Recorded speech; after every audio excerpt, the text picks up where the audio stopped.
Hey, so here comes part 2 where Chris and I get into the Batman film series and our mutual love for Arnold Schwarzenegger and all that good stuff. It's part 2!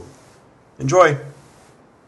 That movie is, if you want to torture yourself, you pop in a Blu-ray copy of that film. That is a terrible film. We've gone from hatred to traveling to hatred of one of the worst Batman movies ever made. I think there's, although this is where I try to, because I love Batman. I love Batman. Oh yeah, so me too. Much. And I try to find something good about that film. And there's a few things that you can, you have to really like dig to find some interesting aspects of that film. Like you could say that, I mean, it introduces Batgirl to the series, which is kind of cool, but it's a terrible plot in which she's introduced in. Bane is terrible. Poison Ivy's overacting. The one thing I did like in that film is, I don't know if you remember, there's a scene, I think it's before, I don't know if it's at the end or in the middle, where they kind of show the storage room of Arkham. Yeah. And you see the Riddler's outfit. That's the one thing that doesn't redeem the film, but I point to and say that was a cool moment. That's the best moment, was a 15-second cameo of the Riddler's stick and his outfit. It was the only time that they really had continuity in any of those films. Yeah, that's true. I like, for me personally, I watched it and I was like, man, if I had a pair of glasses that were made of Joel Schumacher's colon, I could really, really, really enjoy this movie, because I really could. That's the whole thing that I was thinking the entire time. I was thinking about taking a man's colon and stretching them into glasses so that I can enjoy the film that I was watching. But I love Batman. Yeah. I have a huge hard-on for Batman all the time. Yeah. Hey, Batman, how you doing? Hey. And oh yeah, it just, that movie hurt me. Even Batman Forever, I was like, it had some cool things to it. Like I really, really liked the comic-y Two-Face, because I identified with the like the cartoony aspect of it. I was just like I like that. The Riddler, I thought they could have done a little bit better.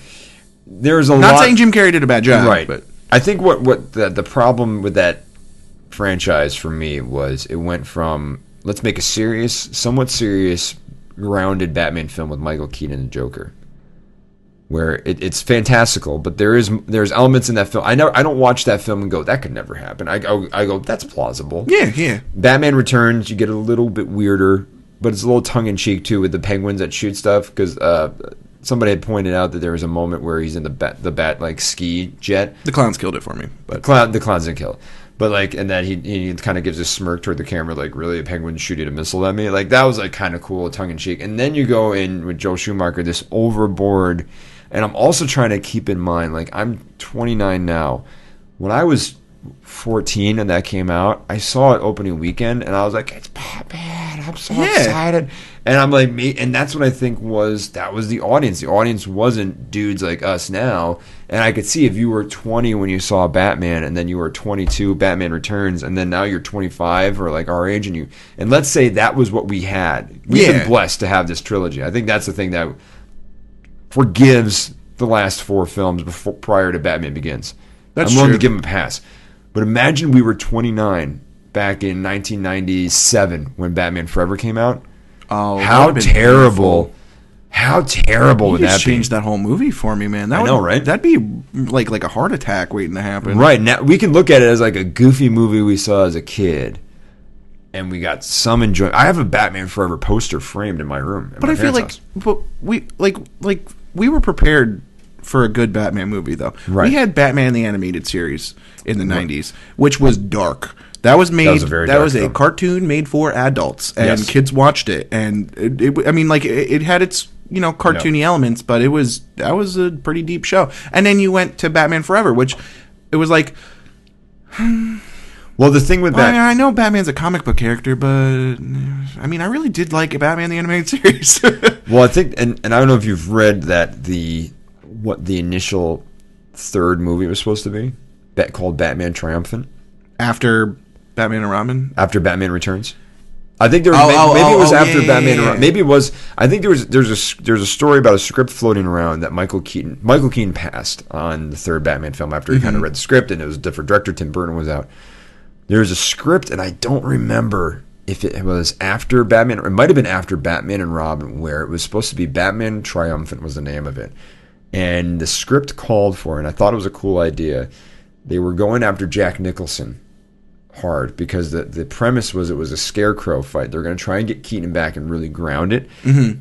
And then in a hallucination, they would have Nicholson's Joker come back and fight Batman. Ooh. And Michael Keaton, so it would be Nicholson reprising his role. That was how they would get around the fact that he died.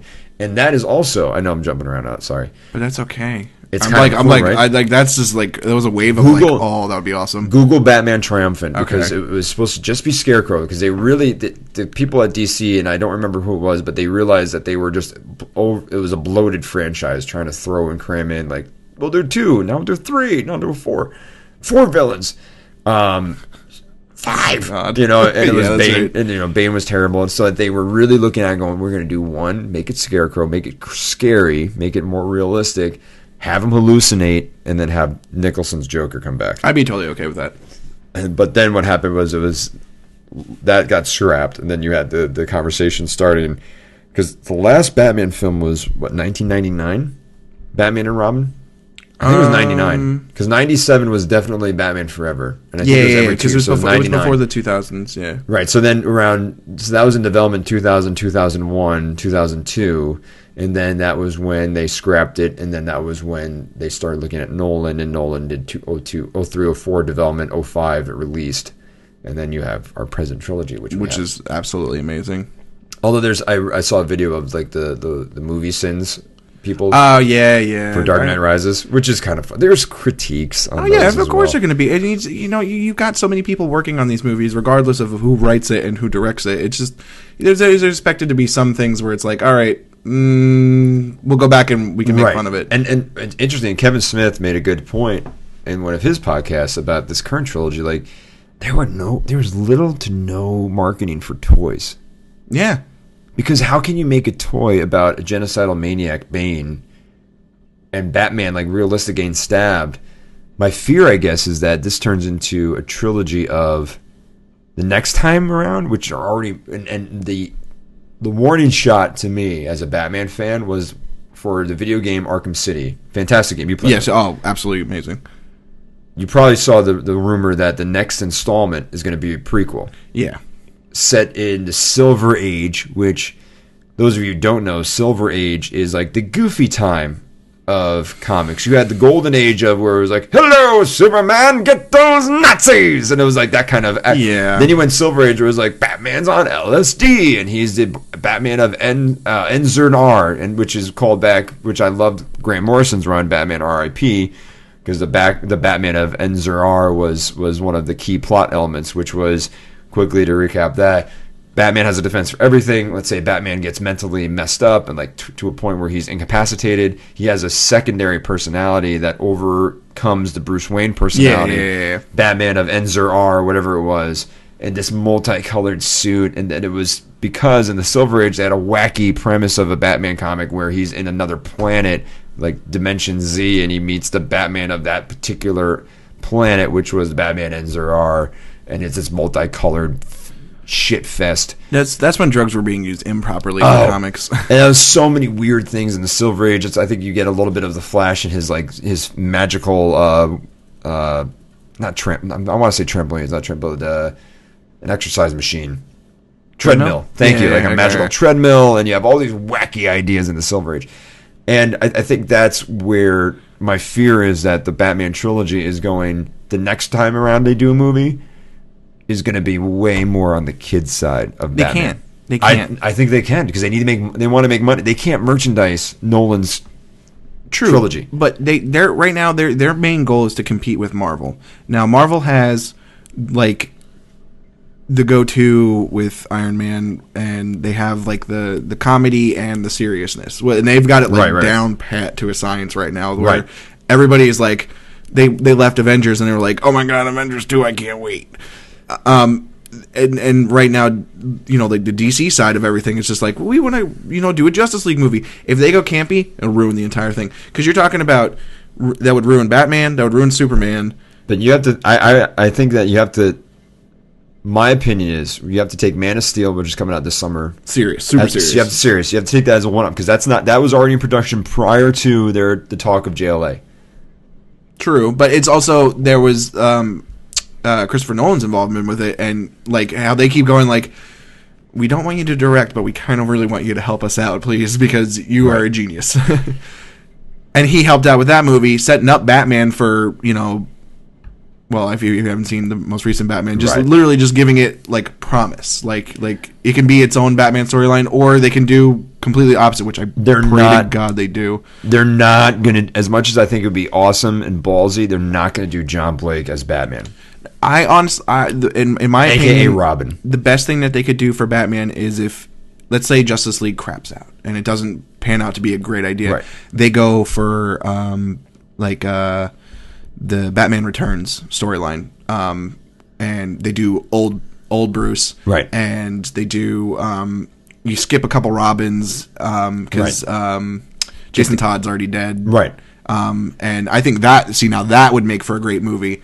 Because that's one of the coolest storylines. I mean, cool, and that's an instant 2 movie right there. Because if you have been paying attention, they have they animated it, so they have part 1, part 2. Right. It would be perfect to do live action for that one too, because it's really really gritty, but it's also it has its campy elements to it that wouldn't make it stupid. It would make it,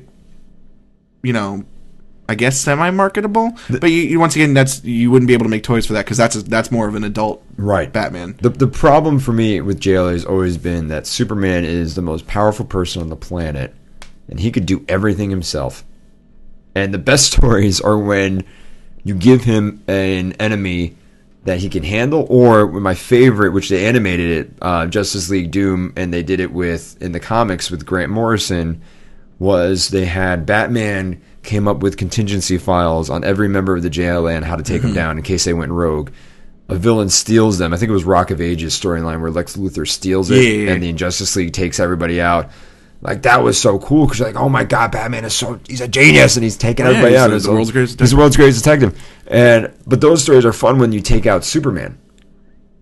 Yeah, no, you're right. And you need to make him incapacitated, or else it's just like Superman can just punch him into the sun. Like, pretty much. To end Joker, he just grabs him while Batman's fighting him and throws him into the sun. No, one of my favorite things, one of my friends in high school, he drew his own comic strip, just like a couple panels or whatever, and he hated Superman. Yeah. And he did one big box one time, and it was just literally all of Superman's villains walking into a bank, and it said Kryptonite Vault, and everybody's just going like, da-da-da-da-da-da-da-da-da-da. See, that's it. That's it. There's just Kryptonite. And, oh, wait, he's too far away from the sun, so he can't recharge. Dumb. Yeah. It's just, like, why give somebody all of this power and stuff and then be like, let's put them in a team together so they can solve things together? It just doesn't make any sense. I mean, and even those premises, like, he's always going to take on the biggest and strongest guy, and then, Green Arrow can shoot one arrow. Green Lantern can do his thing. But really, when it comes down to it, do you really need a JLA when you got a Superman around? No, I mean, I feel like they show in the comics that they can create contingencies to make Superman less Superman-y. And I think that's always a struggle. Like, if I was ever a comic book writer, I don't think I'd ever want to write Superman because I don't know. I think that's I think that's one of the toughest assignments you could get as a comic book writer is, all right, even if you get a team book with Superman, how do I make Superman interesting and how do I make it justifiable that he's got these other dudes around him that are human, like Batman, when he really doesn't need to be? That's why I'm excited to see the new one that's coming out, because it's Zack Snyder, who, not necessarily the greatest movies, but visually are absolutely stunning. And Zack Snyder with Christopher Nolan standing on his back shoulder being like, yes, I'm going to give you my wisdom that got me $3 billion movies. Right. I got a lot of hope for it. And I'm not a huge Superman fan either, but I watched the trailer and I was sitting there and I was like... I almost cried. I got goosebumps because it's got like the Hans Zimmer Gladiator music style going through it. And I was just like, see, these emotions and feelings. I didn't think I'd have them for a Superman movie. I've gone to funerals and not cried at all. Like, not even felt... that I wanted to cry. I watched this trailer, man. I had to shed a tear. You saw Superman with a beard, and you were like, "Oh my God, I was like, he's so human. I was like, why does his dad hate him and say he should have killed those kids on the bus? Yeah, that was messed up. That's that a was dark messed moment. Up. Should I have left him to die? Maybe. He's so like, probably. Fuck those kids, Clark. Actually, he just should have just kept on pushing down. Just drop him in the lake. If you get bored, make a game out of it. If a head pops up, pop back, rip them down. You're strong enough, Obs. Derp. I want him to speak in teenage terms. I don't know, whatever, Clark, derp. You big dum-dum. Kevin Costner. I'm going to go tweet. Turning into a teen in later years. IDK, my son, weird. Maybe. I don't know. 2 times. I don't know. I just threw that in there. But just weird. Like, yeah, we were talking about the trilogies of Batman, but that's my fear. My fear is it's going to get really campy. I don't want to make money. They want to make a ton of money. Because the Avengers yes, the Avengers has some seriousness, but I don't agree with anybody that thinks they're going to circle around the demon in a bottle storyline for Tony Stark, where he's an alcoholic. One of the more famous 80s storylines where Tony has an obviously drinking problem. One of the reasons that, as much as I love Iron Man, I hate the movies. They skip some of the really good stuff. So I was hoping, like, in this movie, like, because it's the which I can't remember the name of the storyline for this one. Extremis, yes. Where it's got the virus and the suit becomes its own self. If people are listening to this and they don't want to know about Iron Man, stop tough. Turn us off. No, don't turn it off. But like that's cool to me. Yeah. But the fact that they skipped the fact that he was a raging alcoholic and he is a mess. Yeah, he was terrible, and that's why War Machine became so prevalent, because somebody's got to do it, and you're a drunk asshole, and you're not going to be able to do it. And I ruined it for me, because I was like, in the second movie, I was like, I saw him drinking, and I was like, yes, they're going to do it. They're going to fucking do it. They're going to show him as he was a drunk, and like he's down and out, and then he like slowly comes back to it. But then I was like, nope, he was just drinking because he got a little radiation poisoning. Darn. You got some donuts. Nick Fury talked some sense into him. Oh yeah, and everything's fine. And he's fine. He's sobered up. But they'll never. I would love for them to do that. Demon in a Bottle. It was the name of the storyline in the 80s. Fantastic, relevant in society. Yeah. Poses a very unique question about art superheroes. Like, what if they had an ailment like an everyday man, like alcoholism? They won't do it because you know why? Because they sell money. They sell action figures. Yep. They sell posters. And I see them doing that, making a more friendly Batman, like Michael Keaton's portrayal, where he was a little more jovial. It wasn't like the dark Christian Bale. It was like, my parents are dead, and I'm sad my girlfriend died. I'm gonna wait for 8 years. He had a sixth sense of humor, you know, like he got to laugh at things like when he was looking at the Batmobile for the first time, was it the Tumbler or whatever? Yeah. He looks at it for the first time and he's like, does it come in black? Like that was like sort of like funny, like that was like James Bond style almost. Wasn't like Bruce Wayne funny. You have Morgan Freeman. You have the voice of God in the movie. You're totally fine. The only moment of levity in Dark Knight Rises is when Catwoman jumps away, and even though he's by himself, he still uses Batman voice. He goes, "That's what that feels like." And like that, I was like, "What?" That sounded like Batman with braces, right there. That's what that feels like. It was a speech impediment. Alfred. What? Alfred. Make this thing. Help me get out my retainer. Yeah.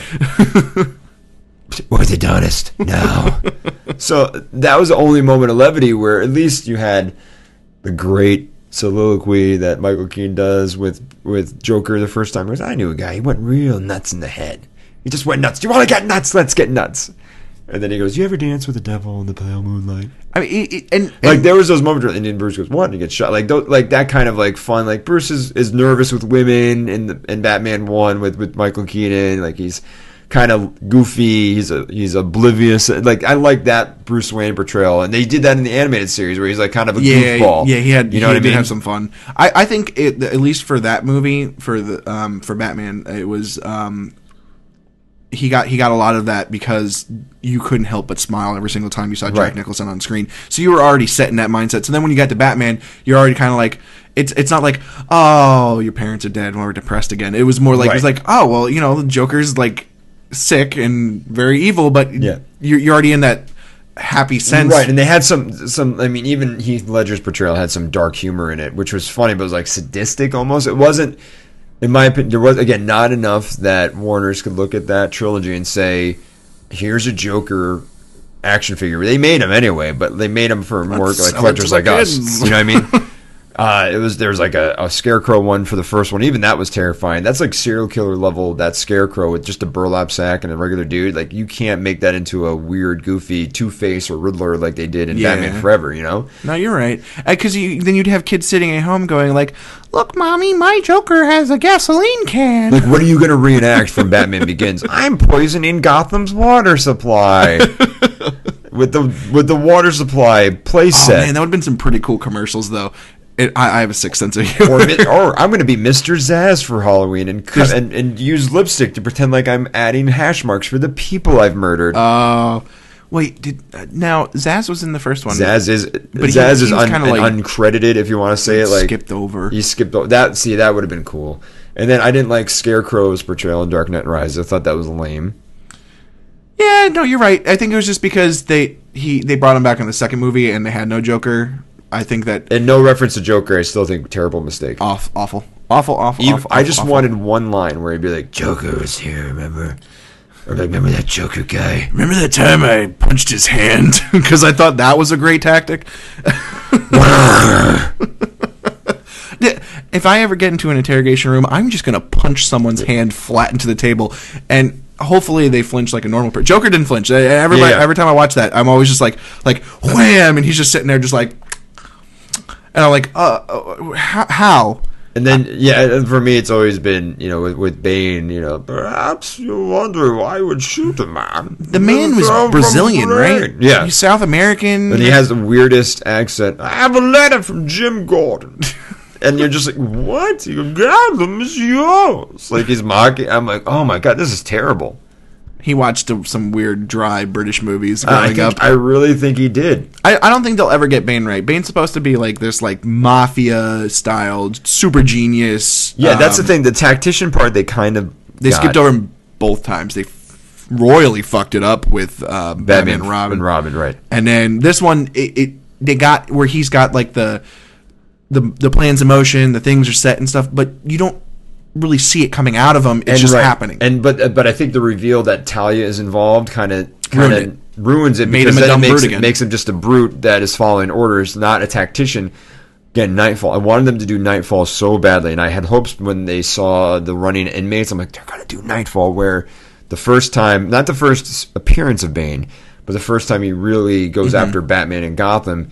He really thinks it through, unleashes hell in Gotham, unleashes all of Batman's rogues gallery, and then waits until he's bruised mentally and physically to beat the shit out of him. Yeah, and isn't that the one where he breaks his back, or is that? Yeah, that. I mean, and at least they had that moment with Bane, which I was sitting there in the theater and I was that was awesome. Oh, thank you. That voice was still fun to me. I